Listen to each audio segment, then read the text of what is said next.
આચાર્ય ગાદીનો ભવ્ય ઇતિહાસ ભાગ 5 હરિલીલામૃત કળશ 8 વિશ્રામ 46 અને પંક્તિ 68 ત્યાંથી લઈ અને વિશ્રામ પૂરો થાય છે 76માં અને પછી વિશ્રામ આવે છે 47. હા. પત્ની અવધ પ્રસાદની જેહ સતી નામે સુનંદા છે તેહ વીરજા રઘુવીરની નારી જે છે પરમ પતિવ્રત ધારી. જુઓ, હવે બાઈઓની સભા તો થઈ બરાબર, પણ હું હજી એકાદી પંક્તિ ઉપરથી વાંચું છું. જોઈ જોઈ શ્રીજી રાજી થાય તેમ હરિજન મન હરખાય, એ જ ચોક ભાગે ઉત્તરાદે સ્ત્રીઓની સભા થઈ મરજાદે. બસ આટલું મારે જોવું બોલવું હતું. મરજાદે, મરજાદે એટલે મર્યાદા પ્રમાણે. મર્યાદાથી મર્યાદાનું ઉલ્લંઘન થાય એટલે એનું જે કહેવાય ને એ ઝીરો કહેવાય. મર્યાદા કોઈ પણ સંજોગોમાં ક્યારેય પણ મર્યાદાનો ભંગ થવો જોઈએ નહીં. અગત્યની વાત છે આ, મર્યાદા રાખવી. આપણે જો પ્રેમાનંદ સ્વામી મર્યાદા શબ્દ આવ્યો ને એટલે થોડુંક મારે વિશેષ કહેવાનું થાય છે. ભાઈઓ દેખીને ભાઈઓ છેટેરા ચાલે, આ મર્યાદા. એક બીજું અમારે ત્યાગી માટે બરાબર, એ મર્યાદા ભગવાને બાંધી દીધી છે. હા. પછી દર્શન કરવાના મહામંદિરોમાં દર્શન એ મર્યાદામાં રહીને કરવા. શ્રીજીની આજ્ઞા શિક્ષાપત્રી શ્લોક 40, પુરુષોએ સ્ત્રીનો સ્પર્શ ન કરવો મંદિરની અંદર અને સ્ત્રીઓએ પુરુષનો સ્પર્શ ન કરવો. અરસપરસ ક્યારેય કોઈએ કોઈનો સ્પર્શ કરવો નહીં. આ મર્યાદા બરાબર. આ બાબતમાં બહુ મોટું પાપ લાગે છે, અધર્મ થાય છે. ભગવાનનો બહુ એટલે બહુ કુરાજીપો મળે છે. હું તમને એક દ્રષ્ટાંત મર્યાદા ઉપર થોડું બોલીશ. હવે એમાં આ ગાદીની વાત આવે કે ન આવે પછીની વાત થોડુંક બોલવું છે મર્યાદા વિશે.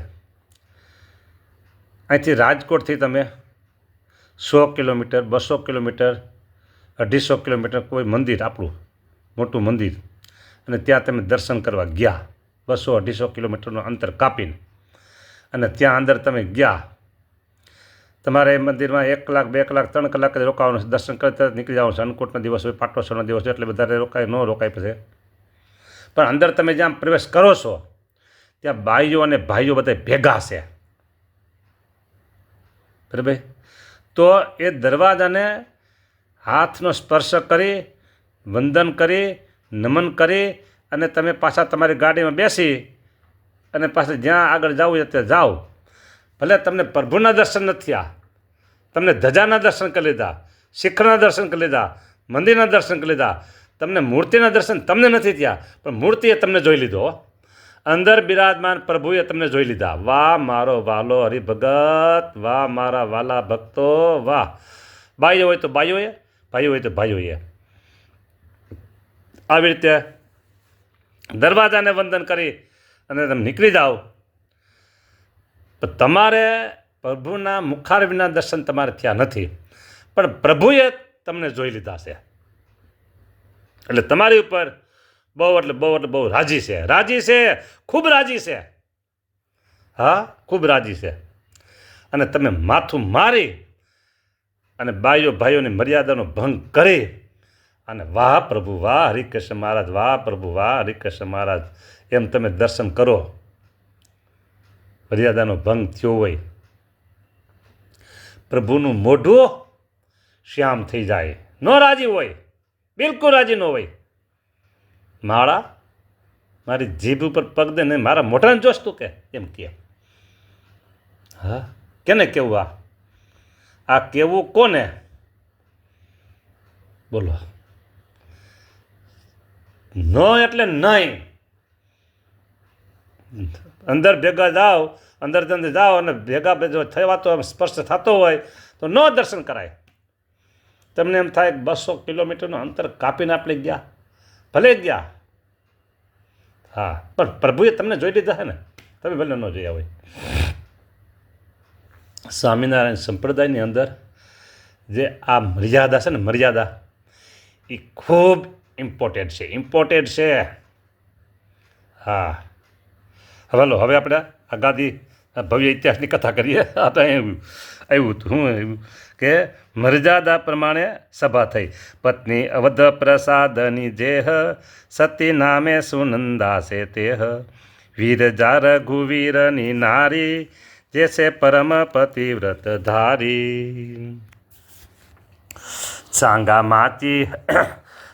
માચીઓએ બેઠા બેય, આચાર્યની રીતે તેય. આચાર્યની જેમ ઠાઠ મારતી ભાઈ. જો હા, તમને એક વાત કહું ખાનગી. જે દિવસે રઘુવીરજી મહારાજના અને અયોધ્યા પ્રસાદજી મહારાજના લગ્ન થયા છે ને, ત્યારે તેમના સસરા બેયના, બરાબર, એને એવું હશે કે અમારી દીકરી રઘુવીરજીને આપી છે, અયોધ્યા પ્રસાદીને અમારી દીકરી આપી છે, એ તો આવા મોટા થશે, એવી કલ્પના હશે ને. કયો જી, કલ્પનાય નહોતી, કાંઈ નહોતું, ખબર નહોતી કે ગુજરાતમાં જશે, સ્વામિનારાયણ સંપ્રદાય મોટો બધો થપાયો છે, ત્યાં એમના ભાઈ ભગવાન છે, કાંઈ ખબર નહોતી તેથી. તો હજી આ બેના જે લગ્ન થયા ને ત્યારની વાત કરું છું. હા, બરાબર.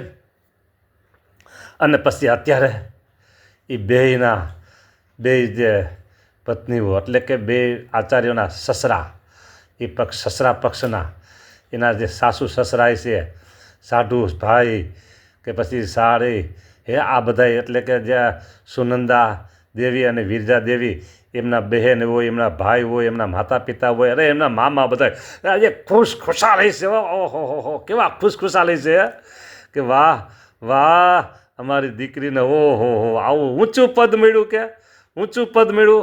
અમે જેથી આપી દીધી તમને આવી કે કલ્પના નહોતી કે હા અમારા જમાઈ જુઓ તો ખરા. આવા મોટા આચાર્ય થઈ ગયા. આ તો હોય, આવું ન હોય એમ ન હોય જ. હા, મારી કલ્પના ખોટી ન હોય કોઈ દી. હા, જો સાંભળો હવે આગળ, બરાબર. સાંગા માચી વયે બેઠા બેય આચાર્યની રીતે તેય. સભા તેવો સમીપે ભરાઈ, બેઠી હરિજન ત્યાં બહુબાઈ. ત્યાં બાઈઓની સભા થઈ. હા, હરિભક્તને બોલાવ્યા શ્યામે, કહું તેહ તણા સુણો નામે. પછી હરિભક્તને બોલાવ્યા, અહીંયા સભા થઈ બાઈઓની. મહારાજા હરિભક્તને બોલાવ્યા.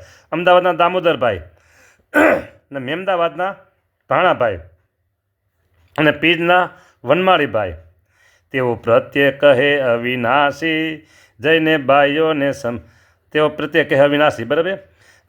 જઈને બાઈઓને સમજાવો, પૂજવા તણી રીત બતાવો. તમે જાઓ 3 જણા ત્યાં, અને બાઈઓને આપદાગ્રસ્ત હતા અને ઇન્દ્રિયો જીત હતા બધા.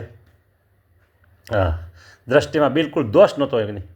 એટલે મારે જઈને સિલેક્ટ કરી અને ત્યાં મોકલા, જાઓ તમે બાઈઓને કહો આવી રીતે આ આચાર્ય પત્નીઓની પૂજા કરાવો. હા, તેને ગયા શીખડાવે છે. નિજ આચાર્ય પત્નીને પ્રીતે, પૂજે બાઈઓ તે રૂડી રીતે. અમદાવાદ ગાદી અને વડતાલ ગાદી બે અલગ છે, બીજા ભાગ પાડી દીધા મહારાજે. એટલે એ પ્રમાણે પોતપોતાના આચાર્યના ગાદીવાળા ધર્મપત્નીઓની પૂજા ચાલે છે. પછી તેઓએ જય કહ્યું એમ, બાઈઓએ પૂજા કરી તેમ નામે રેવાને જમનાજી બાઈ નડિયાદ વસોની ગણાઈ વિરજાની પાસે ઊભા આવી સર્વે બાઈઓને પૂજા કરાવી. રેવાબાઈ એ છે નડિયાદના અને જમનાબાઈ છે વસોના. બરાબર. એ રઘુવીરજી મહારાજ એમના ધર્મપત્ની એમની પૂજા કરે છે. અને ઊંઝાની દ્વિજ કુંવર બાઈ રહે એક જ સિંઘોડું ખાઈ તેહ બાઈ તથા ગંગા માય સુનંદાની કરાવે પૂજાય. ઊંઝાના જે કુંવરબાઈ અને જેતલપુરના ગંગામાં એ સુનંદા દેવીની પૂજા કરાવે છે.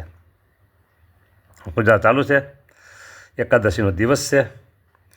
ધર્મદેવના જન્મનું ટાણું તહા મધ્યાહ્ન કાળે ગણાણું ભલો ઉત્સવ તેહનો કર્યો અતિ જન્મન આનંદ ભૈરો. પિતાનો ઉત્સવ જન્મ દિવસ બરાબર એ પણ કર્યો. અત્યારે જે આ કથા હું કરું છું ને 4 વાગ્યાનો સમય છે.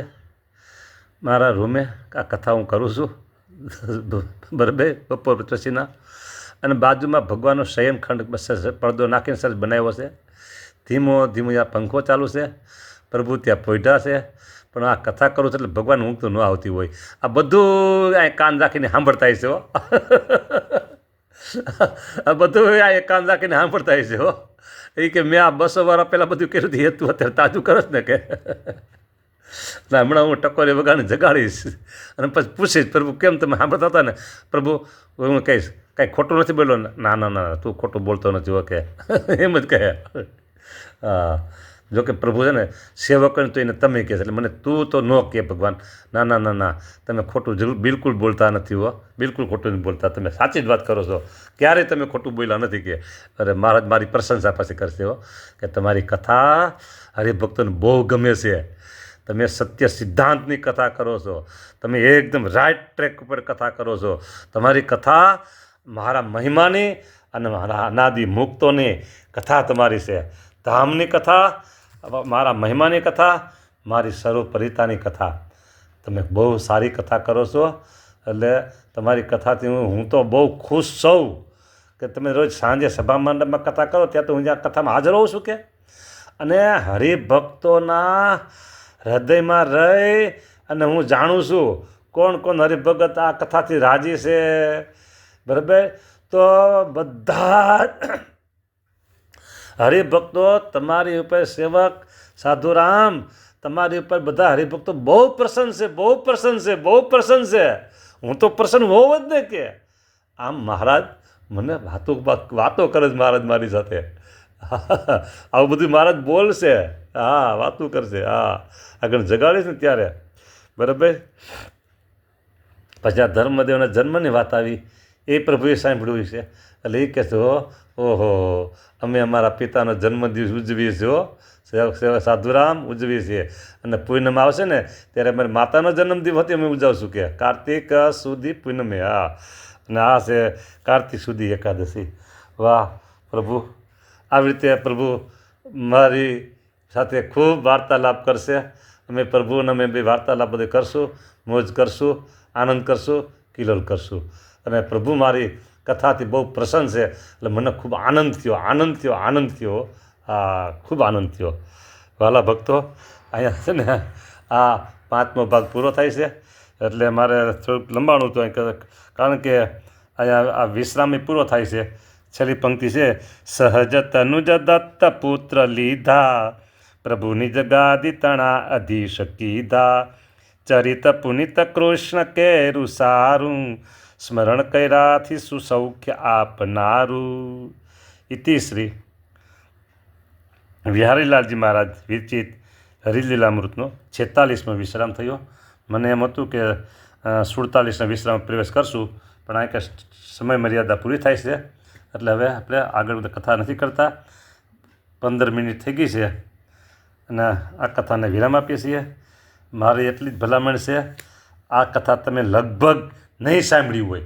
લગભગ 99% નથી કહેતો હું 100% નથી કહેતો, પણ 99% હરિભક્તોએ નહીં સાંભળ્યું હોય, 99% હરિભક્તોએ આ કથા નહીં સાંભળ્યું હોય. એટલા માટે તમે લાઈક કરજો, બરાબર, કોમેન્ટ કરજો અને પછી શેર પણ કરજો. આ કથા તમને બહુ ગમવાની છે, મને ખબર છે. હરિભક્તોને આ કથા ગાદી આચાર્ય ગાદીનો જે ભવ્ય ઇતિહાસ છે ને, આ બધાને બહુ ગમશે, કારણ કે તમે સાંભળ્યો નથી ક્યારેય. હા, બરાબર. એટલે કથા આ તમને બહુ ગમવાની છે. એટલે તમે કોમેન્ટ કરજો. હા, જોરદાર કોમેન્ટ કરજો, તમને જે ફાવે એ કરજો, બરાબર. હા, એટલે અમને ખબર પડે કે તમારા હૃદયમાં બેટા બિરાજમાન ભગવાન બહુ રાજી છે, હા, તમારી કોમેન્ટથી. અને બીજી વાત, લાઈક કરજો. ત્રીજી વાત, તમારા મિત્ર, સગા, સ્નેહી, અન્ય પરિવારજનો એને આ કથા શેર કરજો. જય સ્વામિનારાયણ.